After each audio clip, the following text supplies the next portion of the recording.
কেন?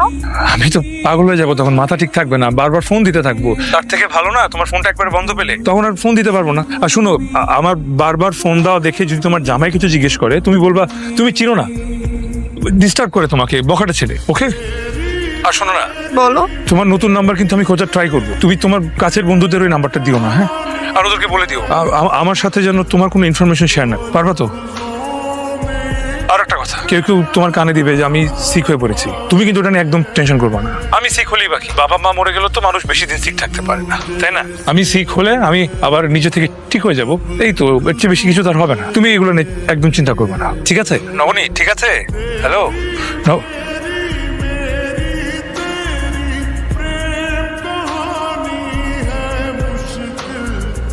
আন্টি সালাম। ওয়ালাইকুম আসসালাম। তোমরা ঠিকভাবে পৌঁছেছো? জি আন্টি, আমরা ঠিকঠাক মতো পৌঁছেছি, আপনি টেনশন করেন না। আর সিয়াম তো আমার সাথেই আছে। প্লিজ বাবা একটু দেখে রেখো, খাওয়া দাওয়া ঠিক মতো করে যেন করে, কোনো উল্টাপাল্টা যেন কিছু না করে। আমি ওকে নিয়ে কিন্তু খুব ভয় থাকি বাবা। আন্টি আপনি টেনশন করেন না তো, ও গ্রামের মধ্যে কয়েকদিন থাকলে ওর মনটা একটু হালকা হবে। আর নবনীর বিয়ে না হওয়া পর্যন্ত আমার সাথেই থাকবে, আমাদের গ্রামে আমাদের বাসায় থাকবে। তুমি ওকে দেখে রেখো প্লিজ, প্রত্যেকদিন ফোন করে একটু আপডেট দিও বাবা। ও একদম ঠিক আছে, আপনি এত বেশি টেনশন করেন না, আমি আছি না। ভাই এক প্যাকেট ম্যাক্সিম দেন তো। কি সিম? Cigarette Maxim. ভাই নাই।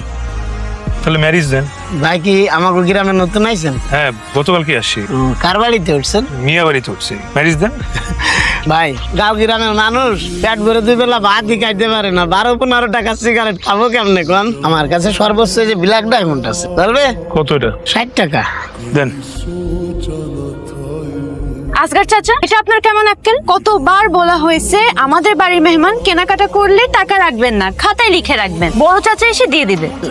জি মা, বলা হয়েছে। এটা জানেন কে?